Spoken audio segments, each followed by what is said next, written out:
আমাকে 2 মিনিট বাড়িয়ে দেবেন স্পিকার, কারণ আমি সরকারি দলেরও না বিরোধী দলেরও না, কোন দলের হুইপ চিফ হুইপই আমার দায়িত্ব নিতে চান না মাননীয় স্পিকার। আমি আপনার স্পেশাল ডিসক্রিশনের দিকে তাকিয়ে আছি মাননীয় স্পিকার, 2 মিনিট আমাকে বাড়িয়ে দেবেন। শিক্ষায় আমরা শুনতে পাচ্ছি তৃতীয় আরেকটি ভাষা বাধ্যতামূলক করা হয়েছে।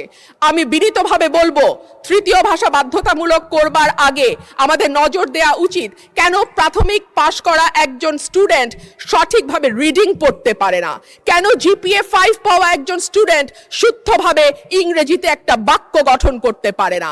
আমি মনে করি ম্যান্ডারিন বা জার্মান শেখার আগে অন্তত ইংরেজি ভাষায় বেসিক পড়তে পারা, লিখতে পারা, বলতে পারার শিক্ষাটা আমাদের ছেলে মেয়েদেরকে দিলে তারা বিদেশের বাজারে যথেষ্ট ভালো দক্ষতার সঙ্গে কাজ করতে পারবে। মাননীয় স্পিকার, আমি এবার আমার এলাকার কথায় একটু আসি।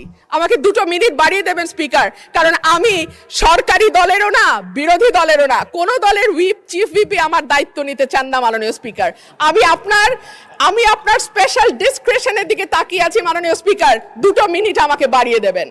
মাননীয় সদস্য, indeed you are independent, nevertheless you are given the highest amount of time, 12 minutes, no one got it. So far মাননীয় স্পিকার 2 মিনিট বাড়িয়ে দেবেন। 1 মিনিট দেয়া হলো, যেহেতু আমি মাঝখানে ইন্টারভেনশন করেছি। 1 মিনিট। ধন্যবাদ মাননীয় স্পিকার।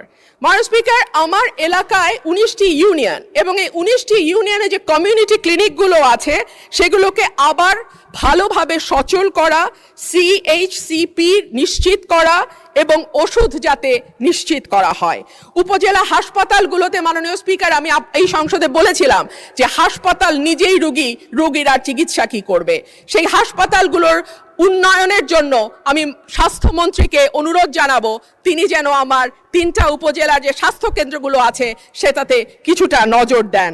রাস্তাঘাটের দুরবস্থার কথা আর কি বলবো মাননীয় স্পিকার, শীতকালে ধুলা আর বর্ষাকালে কাদার চোটে আমার ওরাইল এবং পাকশিমুলের যে ইউনিয়নগুলো আছে সেই ইউনিয়নগুলো রাজাপুর, রানীদিয়া, কাকুরিয়া, ধোবাজাইল, ধামাউড়া কিংবা তেলিকান্দি, জয়দরকান্দি, ফতেপুর, পরমান্দপুর, বড়িছড়া, হরিপুর, সাইটবাড়িয়া অবস্থা নিতান্তই খারাপ।